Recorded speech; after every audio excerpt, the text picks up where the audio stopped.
When I found the Lord when I was 19, I remember reading the Bible and thinking that I was going to go to hell.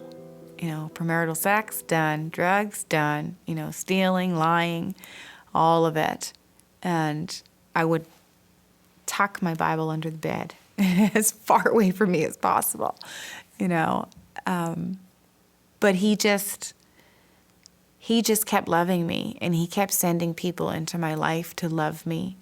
I had been talking about the lies, and one of the lies being that I was unworthy.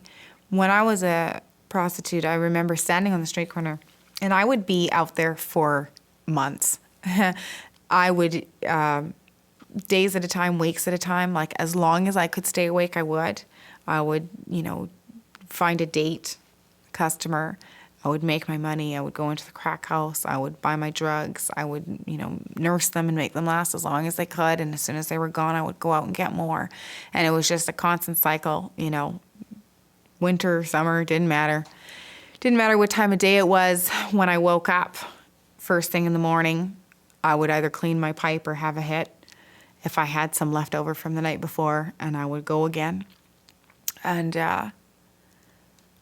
one day I was out there, and this man had been driving around in circles, and he stopped. He was an older man with glasses, and he had stopped, and he had said, I've never done this before, but I just really feel like, I need to talk to you. Can I give you $20 to talk to you for 5 minutes?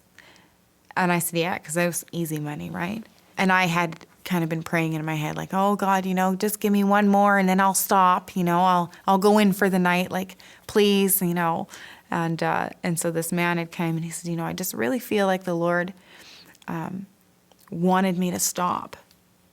And I really felt it, that he wanted me to tell you. And he took me to McDonald's. He fed me food and he gave me the $20. And I said, I want you to know that I really feel that God wanted me to tell you that you're worthy and that you're loved.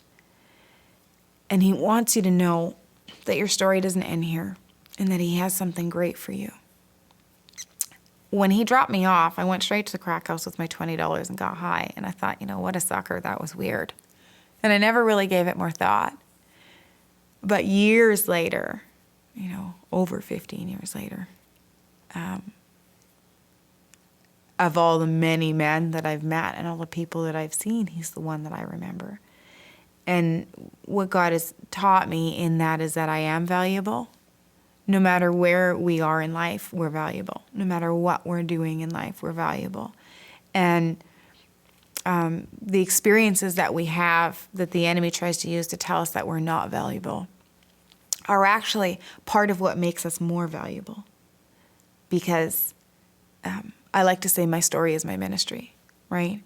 Without having lived through the things that I have, it would be a lot more difficult to connect with a lot of the people out there that I can connect with.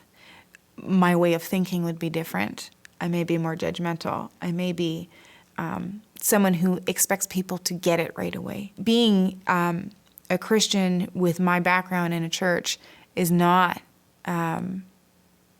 comfortable, because when people, say you go to small group and you're talking about the issues that you're facing, when people talk about, their difficulties with their husband or their difficulties with parenting or that they're looking for a new job, and you're trying to get clean, and you're trying to figure out how to stop selling your body, those aren't things that you can tell. People make you into a mission. They make you into a project. They want to save you, and in doing so, they kind of discredit the fact that you are more powerful than you even believe yourself. And until other people can identify that in you when you're feeling broken like that, it's very difficult for you to recognize it in yourself. But it's allowed me to see that in other people, despite brokenness. A common theme for myself in early recovery was, these people who were delivered, and they had this overnight deliverance, And I met a woman who had been sober for 17 years, and she became a Christian, and it was just like, overnight, her life changed, and God did that for her. And I remember feeling angry sometimes, because he didn't do it for me. And I remember feeling frustrated and, again, unvaluable, because why didn't God love me enough to do that for me? Or why wasn't I good enough for him to do those things in my life? He also believed in the calling that he had set forth for me. And I think that we all have to experience different things in life according to our calling, so that we can be prepared. So wherever God takes me today, I don't feel as though I'm better than people, especially people that are where I was. I feel like I still am them. I feel like they're an extension of me. And if I can help them to recognize God's love and to recognize their own preciousness, I don't even want to say worth. It's like we're all diamonds in the rough. And if we just knew our value, right? If I can get them to recognize that we are not what we do, right? We are who we are. I'm the same person today that I was the moment I was born. And the moment I was born, I had this limitless potential to become anything and everything. And those people who brought me into this world, my mom namely, looked at me, with this hope and this faith that I was going to be amazing. And I was amazing in that moment without having done anything, just because, right? Just because I was breathing. When we look at babies, and that's how we feel and that's how we think. And I think it's important for us to recognize that value never diminishes as a result of what we do, right? Especially in the eyes of God.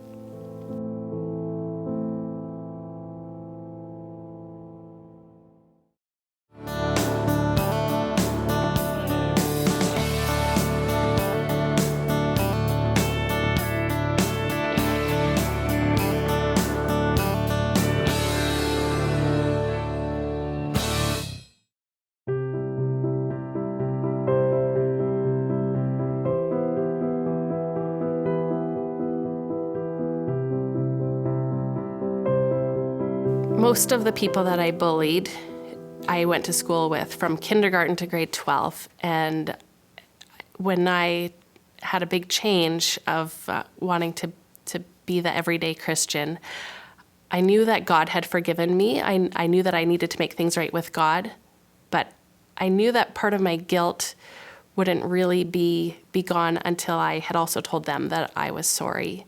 And I knew that I would carry that burden, and that God would help me be freed from that past through talking to them about it. And so he actually gave me strength to go up to the girls in high school and tell them that I was really sorry for who I had been in the earlier years, and that it was wrong, and that I did ask them to forgive me.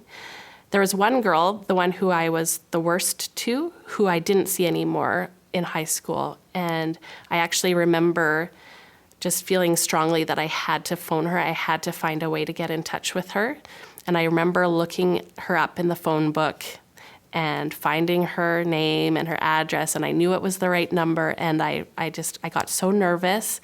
I'm even getting nervous just remembering it. And I phoned her, and she answered the phone, and I told her how inappropriate it was and how wrong it was for me to have said the things I did and treat her the way I did. And that because I was a Christian, I needed God to forgive me, and I wanted her to know that I was sorry too. And she was polite, and she said, well, if it makes you feel better, okay. But she opened up to me about how hard her years had been, even since we weren't at school together anymore. And I knew it was a painful thing that she carried with her as she grew older. And now, it was almost like she was doing me a favor to kind of let me off the hook. But I knew that it was still a painful place for her. And but I feel that I did what I needed to do, and the rest of her story is her between her and God. And as she grows older, I hope that she'll remember that, and that God can use it in her life for some healing too. So my conversation with her really showed me that even though I had made things right, I couldn't undo the damage I had done, and I knew that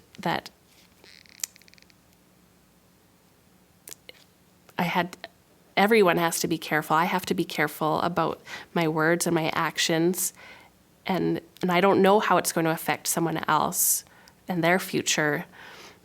And just me making things right doesn't necessarily fix her story. She still has her ongoing story. From this small little city in the middle of Saskatchewan, and there's absolutely no way anybody's going to notice you. You're not beautiful. You're not the way that you're supposed to be in Hollywood. When I was 18, I went to Bible school in Sweden, and I just had such an amazing time there. God showed himself to me in a new way, and I felt so loved in a way that I'd never felt God before. As I came home, I was ready to pursue my dreams. I was going to change the world and light the world on fire. And when I got home, I hit a brick wall because I realized I didn't know what I wanted to do with my life. I felt hopeless. And all of the dreams that I had in high school of getting into the arts seemed as if they would never happen because of my own self-esteem. I felt so little. And I also felt pressure from my own family to find a real job, something that wasn't just a hobby, but that I should go to university. So I suppressed those desires of getting into the arts, and I did get into communications at the University of Winnipeg. Well, it was at that time that the place I was living was very close to a modeling agency. And every time I drove by there, I was so intrigued. What is this place? And I just had this desire that same desire in high school was just inside my chest, just burning. So finally, I gathered up the courage, everything that I thought that I was not, and just packaged up in a little ball and went in and asked whether I had any potential. And I just straight out said, if you don't think I have potential, just tell me. I will never talk about this again. Well, from there, they told me, go ahead, let's try this out. There's potential here, try our classes. So I pondered that for a year.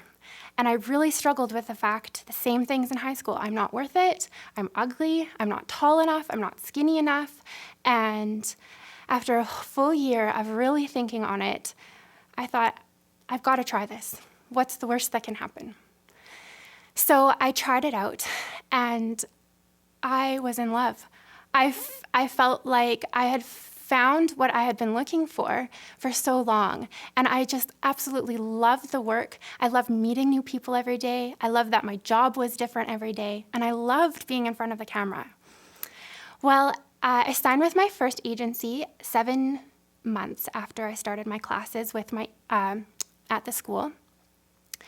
And like I said, I was just in a dream. But that dream quickly ended when I realized that the glamorous role of a model that everybody thinks it is was soon shattered, and it wasn't as glamorous as I had expected. And pretty soon I felt like my life was swirling out of control because I was told I wasn't thin enough. I was too old because many of the girls who start modeling are 13 and 14 years old, and I was older than that. And again, I struggled with the way I looked and that I wasn't good enough. And even though I thought that these desires of my heart had been achieved, I still wasn't good enough. And that caused me to reach a low that I've never reached before. I went to a personal trainer and started working out unbelievably much. I tried numerous diets, anything you could possibly think of to lose weight, I tried it.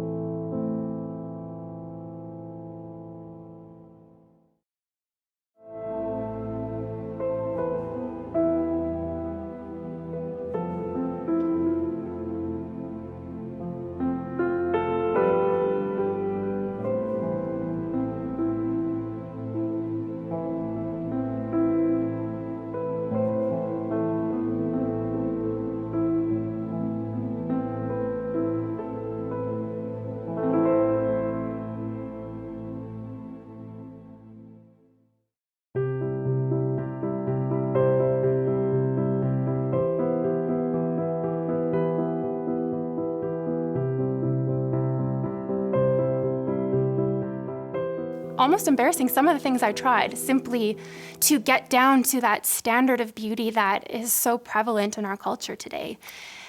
It got to the point that I was eating so little and exercising so much that I had to admit myself to emergency because of heart palpitations. And it was at that moment when I was all alone in that emergency room, because I was on a contract in Toronto with an agency there, so I didn't know anybody. And I was all alone in an emergency room. And I realized there is no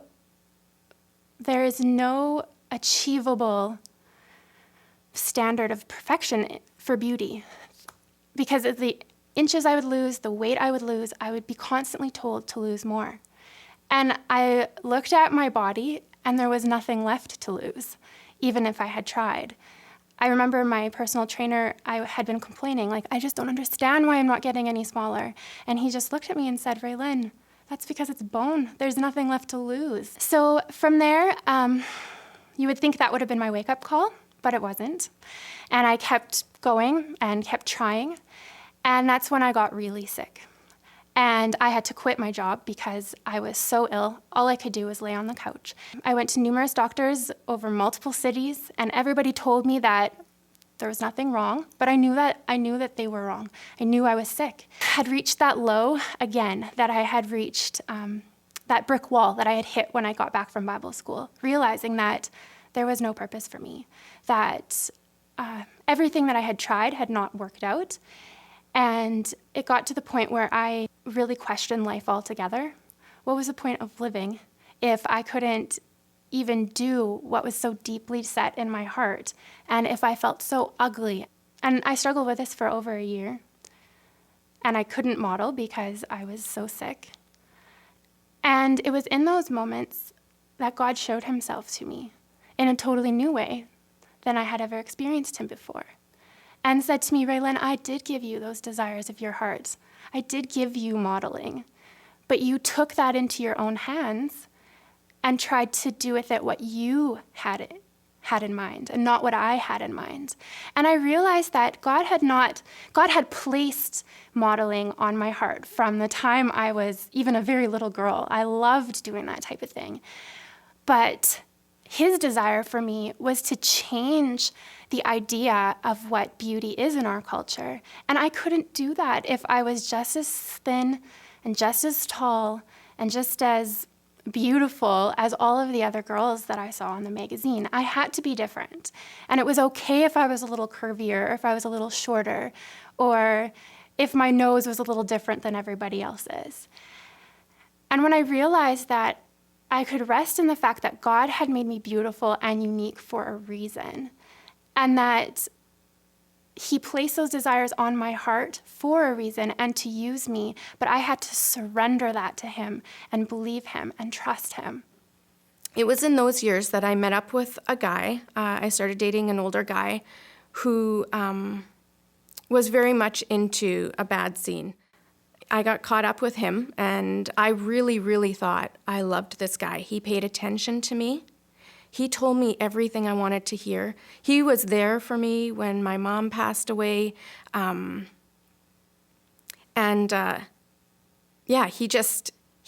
knew and said all the right things. And I really thought I was just head over heels in love with this guy. I realized later that I was more intrigued by what he offered me. And that was love, and he boosted my self-esteem, and he made me feel good. And he gave me a place to be with him that wasn't home. So he was also involved in the drinking and the drugs, the typical to me partying scene. He also had some criminal activity there, which I unfortunately got involved in as well. And so wasn't the best time in my life. At the same time, while this was going on, I was hanging out with two twin sisters who I had met in high school. And they were in the partying scene, but they weren't partiers. They were kind of there, but they were good. And their brother tagged along with them every now and then, and I kind of had met him in the scene. I knew of him. And anyway, eventually he had taken me aside and said, like, you're better than this. You don't have to be involved in this. This isn't who you are. And he encouraged me to get out of the drinking, encouraged me definitely to get out of the drug scene. He just offered himself to me. And so it wasn't easy to get away from the guy that I was dating. I tried to break up with him numerous times, and I had found like he was cheating on me. I was just one of many. And here I thought I was it for him, and I wasn't. And it was still so hard to break away. But now I had this guy who was telling me I was beautiful, telling me I wasn't, I was meant for so much more, and really understood me, and we really connected. And anyway, so eventually I started dating him, and later on, so from a year from the time that we started dating, I found out I was pregnant. And remember, I didn't know God at this time, and so getting pregnant at 17 wasn't completely out of the normal. It wasn't completely out of the ordinary. And so what would have been typical, and what a lot of people had opinions on what we should do, is, of course, to have an abortion or to have the baby and give it up for adoption.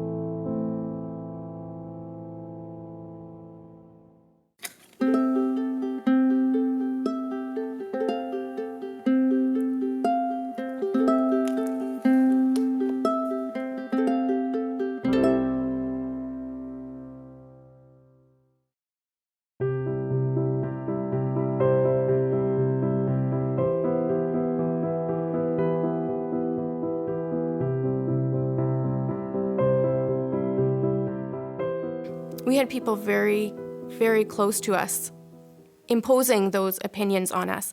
And we both knew, even though we were not, he had graduated, he's a year older than me. I was in grade 12, and so we knew this journey ahead was going to be tough, but we also knew we were having this baby, and we were having this baby together. I guess in my heart, I didn't want to be a statistic.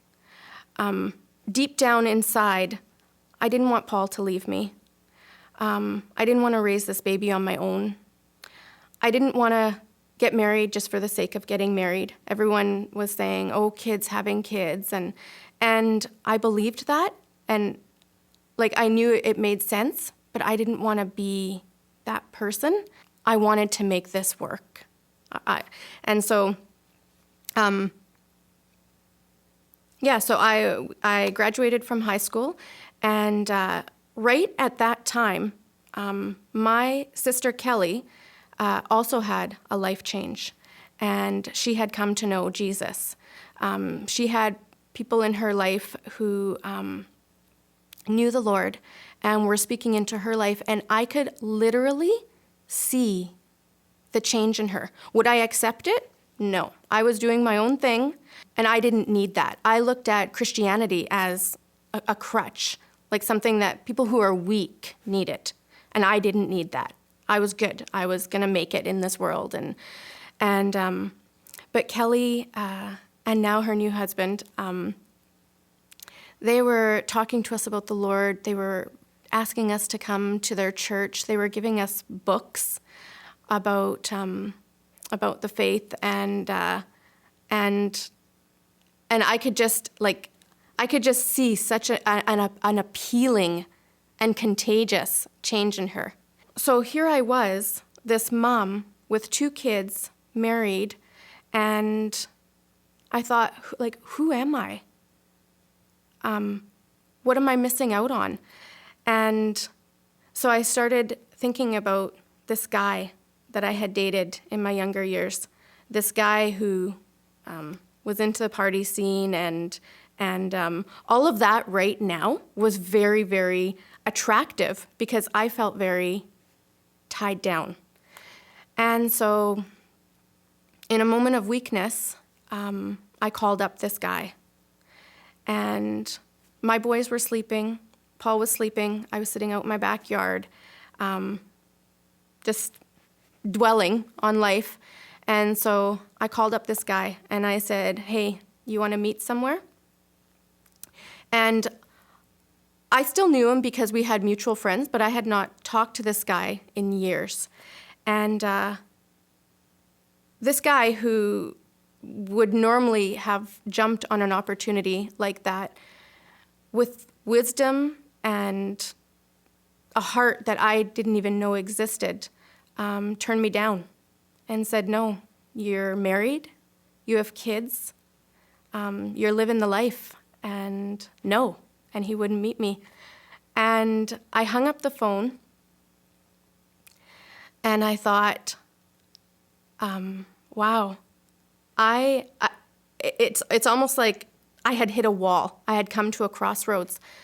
And I thought, wow, this is, I've got like an amazing husband, 2 beautiful boys, and I was about to give all that up for what?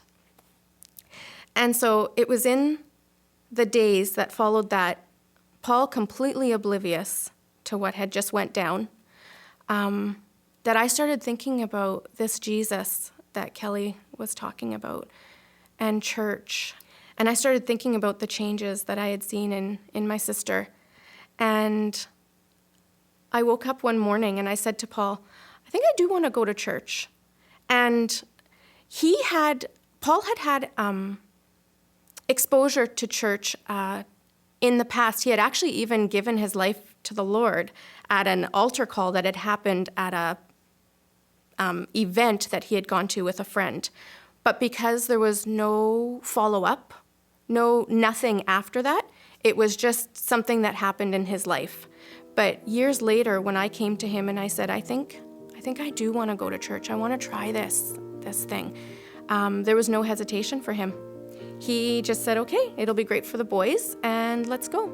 We tried a few different churches, but it was when we walked into the church that we attend now that the pastor with his amazing Irish accent and the music, the lady that was singing just touched our hearts. And we walked in and we just felt like it was home.